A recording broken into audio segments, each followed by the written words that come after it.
Bonjour à tous, ravi, moi c'est Paul Arthur, je suis le cofondateur et CEO de Mindflow. Ce qui va être, je veux que ça soit le plus dynamique possible, donc n'hésitez pas à poser des questions au cours de la presse. Il y aura pas mal de live, donc il y aura peut-être des inattendus, il y aura peut-être des trucs qui seront impressionnants grâce à l'AI. L'idée, c'est que je vous parle de Mindflow à travers notre prisme d'éditeur logiciel et ce qu'on permet dans le monde du no-code, et donc la transformation qu'il y a eu dans notre développement avec l'arrivée de ChatGPT, soit en mode on orchestre des modèles AI, soit pour aller beaucoup plus loin, en fait on utilise l'AI complètement au service des automatisations et du monde de demain. Juste pour vous dire un peu qui on a 2 ans d'existence. On est... Comment?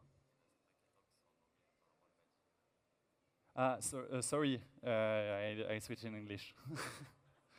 I spoke too much French today, so you will catch up the introduction, but the idea is that we talk about AI as a software editor, AI as a usage of our product. So just to give you a few words of who we are. So we are Mindflow, we were created 2 years ago. We grew fast, we are almost 40 people. And the thing is that we are a pure player of no-code.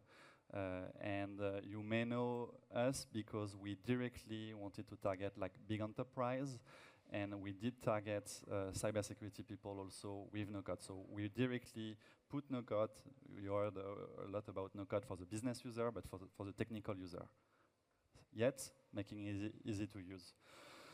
So we are super focused on building enterprise automation. Just to give you a few awards that we won. So last year we were like most promising tech startup in France in Station F by Rothschild, and we were elected the most innovative startup within the cybersecurity space by bringing no-code. So I would like the presentation as much interactive as it could be. So please stop me, raise your hand, do whatever, throw me a paper with a question. I'm happy to answer and to change and to make it dynamic if it needs to be so.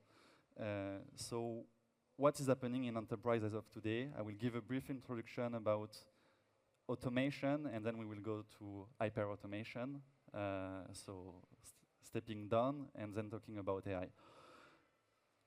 As of today, if you look at enterprise environments, even with no code, you see there are so many software.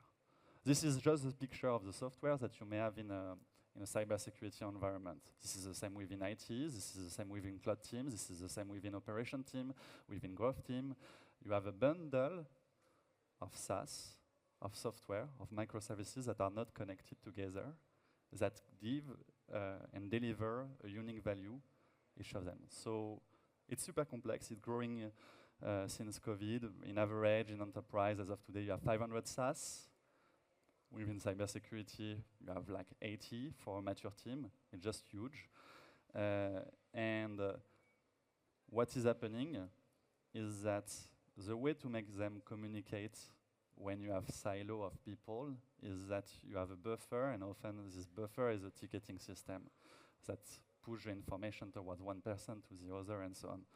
The thing is that it cannot work, and for every operational team, this is just madness because so many tools will trigger and will create some alerts, some new line of content, some new clients, and so on. And so you have a data flow that is super hard to manage. Just to give you an idea, like in enterprise security, you have 3 million talent missings, and you have 11,000 alerts per day, and only half are checked. So you need to automate. The thing is that how do you go from operation that you will build around like clicking, copy-pasting, and so on, to seamless integration of your ops? Most of the time, basically, as of today, it fails. If we look the picture right now, since 5 years, the biggest problem after talent shortage is lack of orchestration and automation. And this is the case for every operational team. But why? What is missing? The first thing is that if you want to automate as of today, you need to know programming language, even if there are no code. So some people will say, okay, you can code. This is one thing. The second thing is that you need to know a crazy number of API. It's what we were talking before. You have crazy complex picture that you want to connect to each of them. How do you maintain that? Actually, it's impossible. As a coder, you want to follow and know all the documentation of every tool that are changing, that are evolving, that are updating each of them every day. You cannot keep up the pace. And then you can deploy and maintain a software stack. So I like to say in the NoCode environment now, SaaS is the new PaaS because you are able to create value like on top of the SaaS as if they were platforms that hold together. But so you can have developer, you can have puzzle maker, you can have system ops, but it costs so much. And right now, enterprises didn't do the bridge to fully grasp what it needs to automate. So that you know, I don't need to do a drawing. So the thing is that to make it scale, and this is what is about NoCode for me, it's about bringing together the folks that know to automate and the folks that own the process. The only way to make it work is to give back the power to the people that know what their daily tasks are. The thing is that the daily tasks that you may have, they need to work across the operation. So you may provide a value on a defined level and then pass on the value you create. So you want to bring collaboration in the process flow. And the thing is that, as of today, enterprise platform, they are made for experts. They are the poor user experience, they have abundant set of connectors. This is super important because if you have a connector that is not updated, you end up developing. And most of the people in an enterprise environment, even if they have a so-called low-code, no-code, they end up developing themselves the connector to keep up the pace. They're not meant for collaboration. How do you have a governance when the tool is complex and constrained? They create experts and they do not scale. And you have the no-code generalists. You have Make here as of today. The thing is that are they mature enough for enterprise complexity? Letting the compliance on the side, being able to work in an enterprise, it requires like some true dev setup, like having a staging environment, working to a production. You don't want to complexify the system, and they are not made for that. And so it's where we come. We are super simple to use, and we are an enabler of automation and orchestration within the security, IT, and business operation. And we are making the automation super simple and accessible for teams across the company that are working for expert and non-expert. The differentiator that we have is that we are connecting every vendor on Earth. We are the most connected platform as of today, and I will show you that right now and explain about what we can do with AI to basically bring mission-critical artificial intelligence within the daily operation. So the platform as of today looks like that, and you have a defined set of processes that you can automate, and you will pick the integration that are interesting for you. If you want to make it work in an AI world, you have so many complex tools in the company that you want to find. So let's say I want to have Jira Atlassian. I will basically have all the vendors that can be interesting for me. I will pick up Jira, and then what does that mean? And you are not able to do that when I want to leverage my microservices within my ecosystem. So this is AWS. AWS, just for your information, it's 350 services, and in these 350 services, you have 15,000 actions available that you can play with. So now with NoCode and AI, the first thing that you can do is that you can leverage the AI to orchestrate the AI within your processes. So if I want to play with AWS Comprehend, basically I will be able to pick it up and choose an AI services that I will put within my system. If I want to play with OpenAI, I will bring it up, and so on and so forth. So I will pick the services that are interesting for me to be able to create flow. And so a flow looks like that. This is a type of things that you can create with Mindflow. So if you leverage AI, for sure, one of the use cases that you may see, it was the first thing that we created, is that you want to basically automate your remediation, your ticketing, and so on and so forth. And this is an example that we showed really early. We are leveraging AWS Comprehend to have a sentiment analysis based on the message we are receiving. And then it's try to play the nice customer support guy and will give you back a sarcastic message within your system thanks to the AI. So it gives something like that.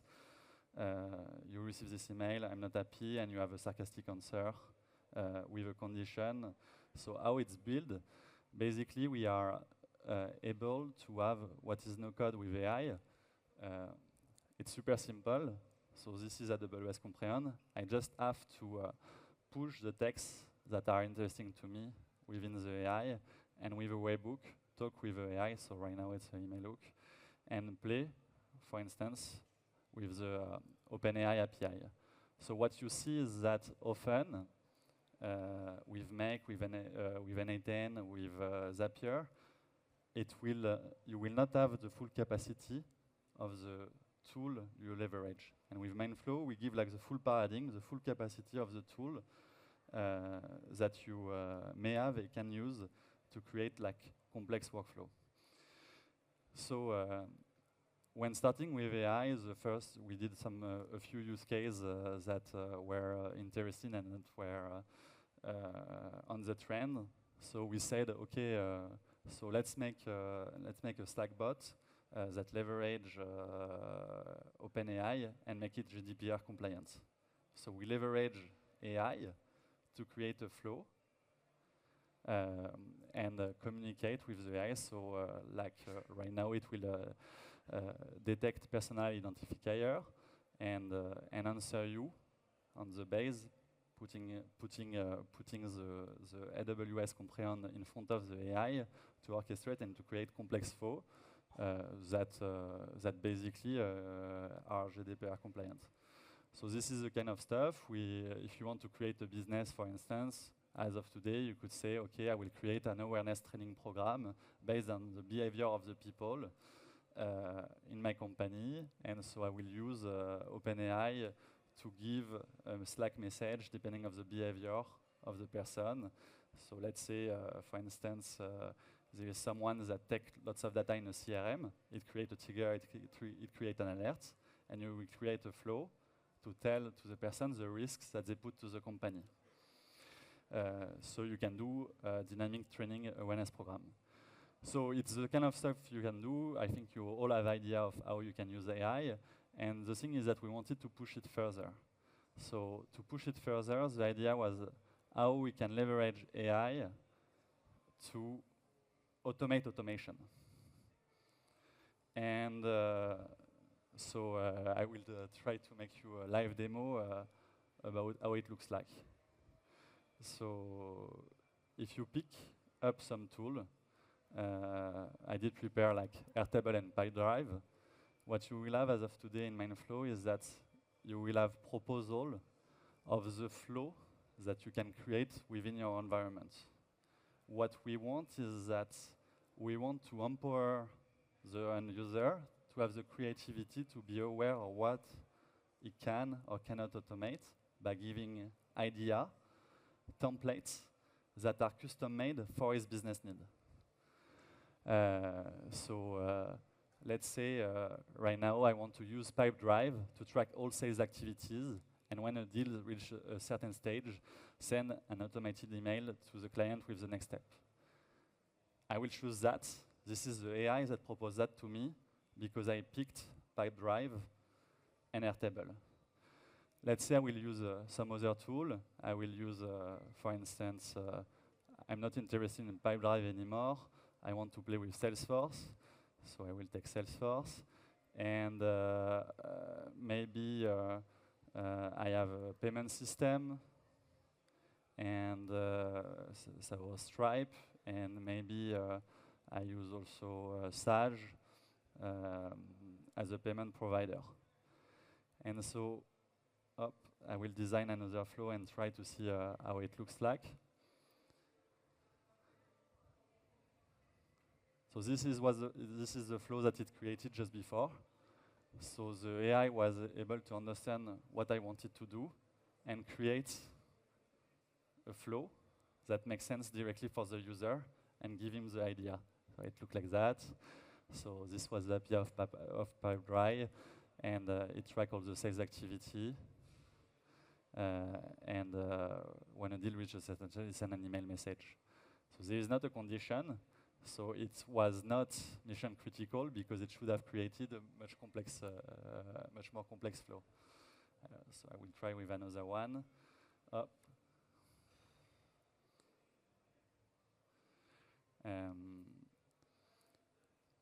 So the most complex thing that we want to do and want to provide to our user is the capacity to build mission critical flow.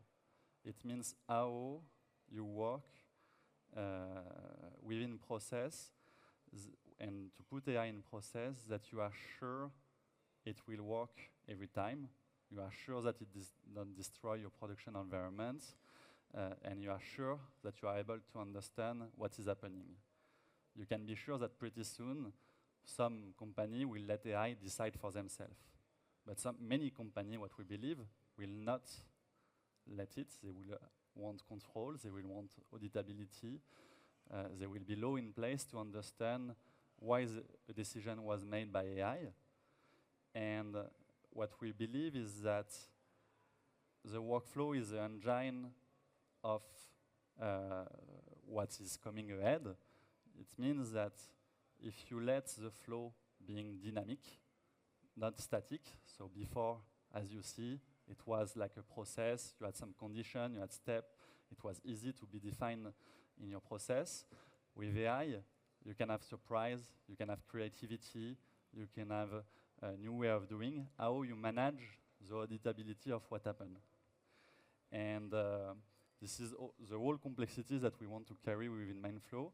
It's to let the AI being creative, but also at the same time, being able to understand all what happened and why the AI choose a certain path.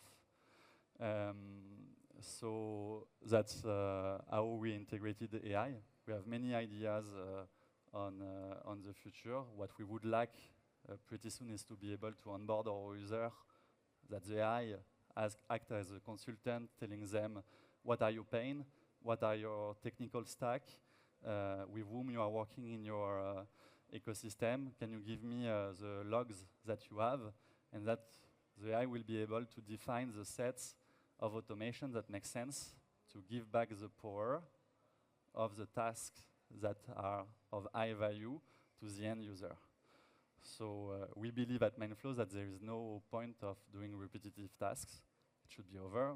Most of the economy within an organization, actually, you have so many repetitive tasks, from onboarding to offboarding your employee, to the process of deal making, to the process of procurement, and that NoCode will play an important role because in a way it will replace some defined set of software because it will be able to act on a perimeter that is really versatile. So this is the kind of things that it can create. I don't know if you have some question and if you want to dive more on some use cases it can create. Thank you.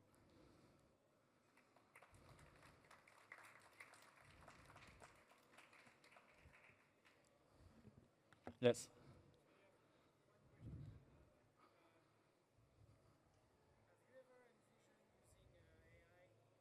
Eh,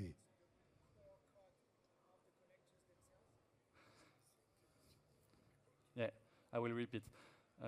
So the question was, did we imagine to use AI to scale the connectors and the connectors creation? For sure.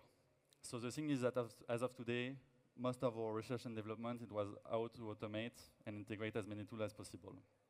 And the thing is that uh, many tools do not do a good documentation, and they are not self-explainable. If you look an API, I will take randomly, Sage may be well documented in some, but what does that mean? Hot get.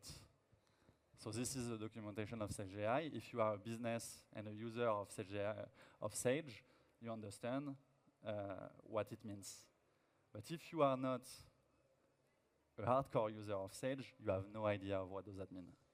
And then you need AI to improve the product of the ecosystem you orchestrate. So for sure, it will be coming, and it need to be there as soon as possible.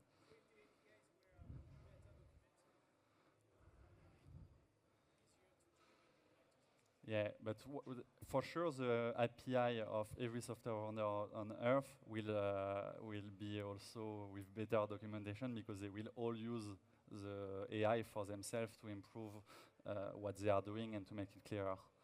But actually, you have many software vendors that think they are not working with business users, so they let the developers to take care of the complexity of their own API, which I think pretty soon will be a no-go. There are still people, and a lot in France, that buy software without checking if they are a way to connect with them. That still happen, and soon it will be the future. So that any other question?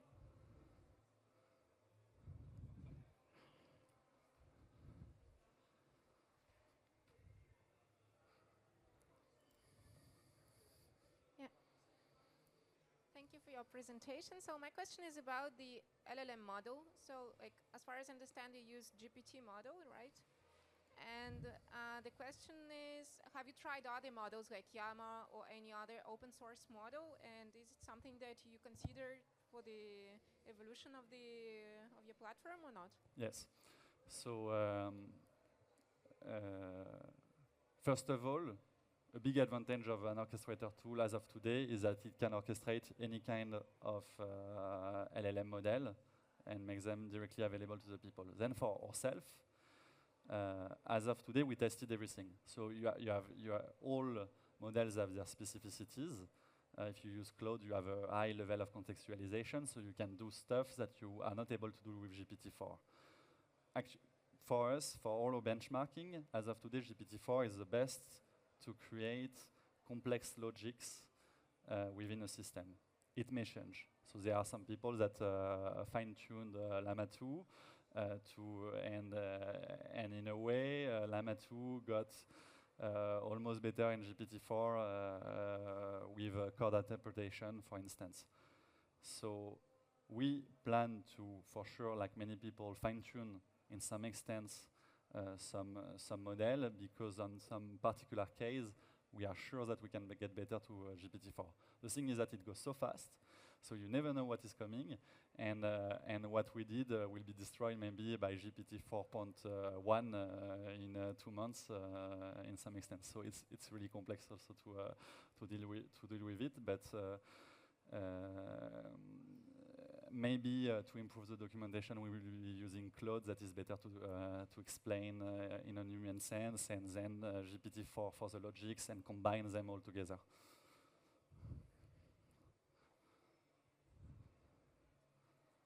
Ah. Any other question?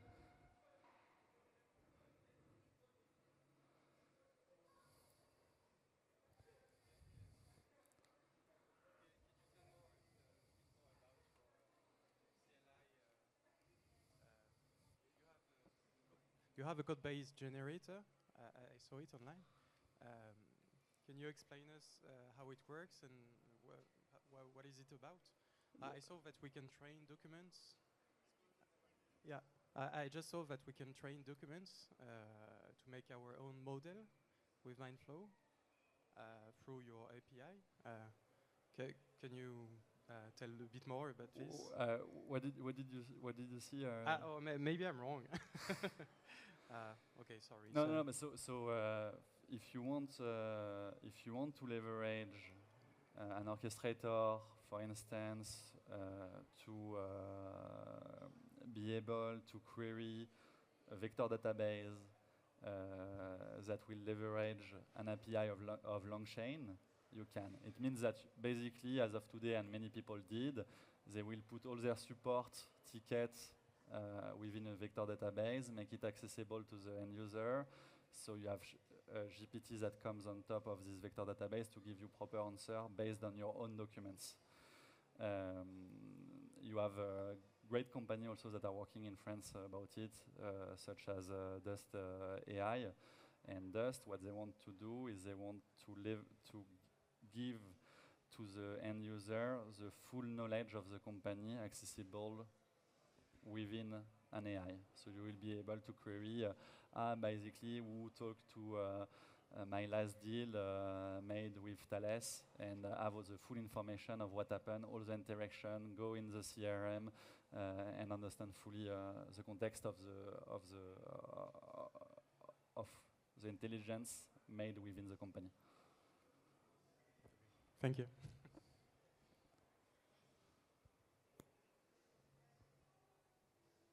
Any other question?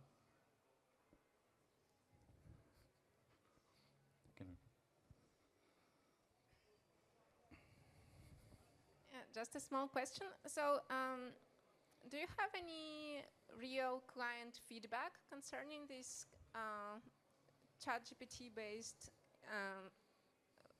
flow in construction? I mean, like, it looks cool, but in real life, does it really work? Is it working? The answer no, it's not fully 100% working. I will show you what works and what doesn't. There is still a gap to be sure. The key of doing that is not only to draw the flow, it's to be sure that you find the right API behind this flow. So let's say I said, whenever a mail support arrives in the mailbox, create a new deal in the sales pipeline. So what I want to be sure here, for instance, is that was it the add a deal action from the API that come up within my system? There is a chance that it failed to find the right API endpoint.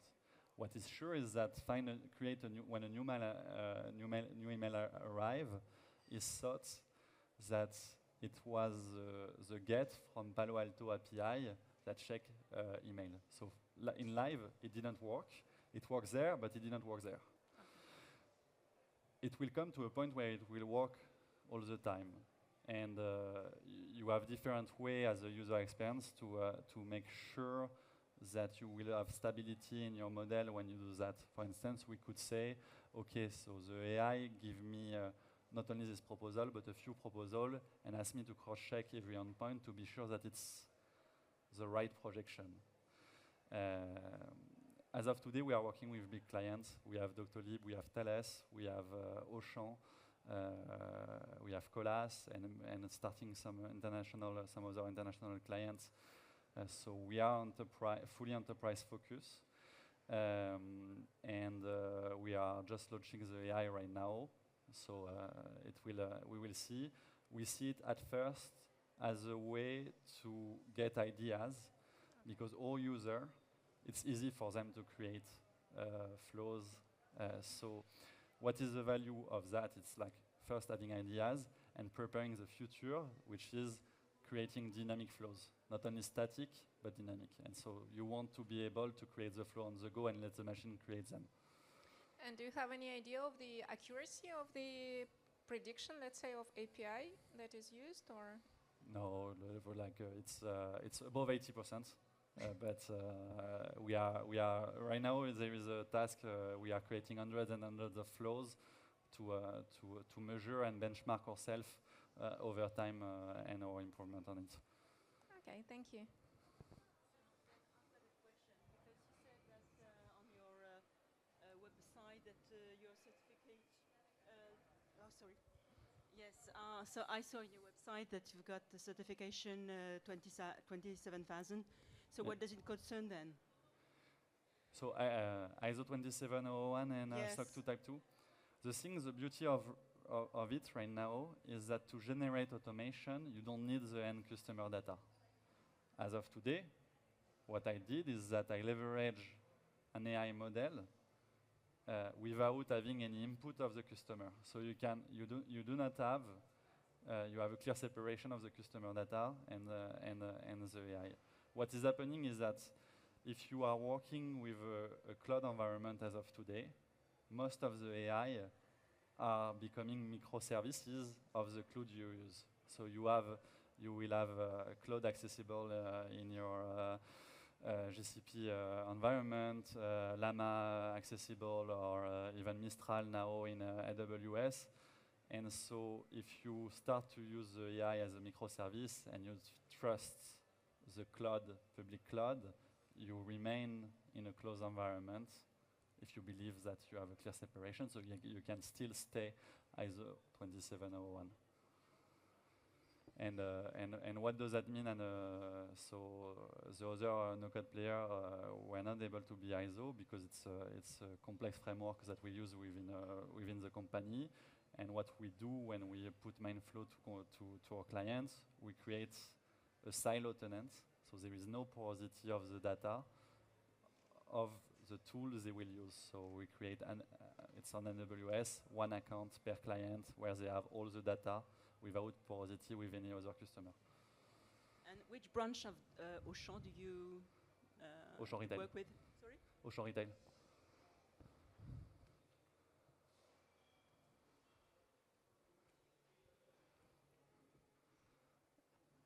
Any other question?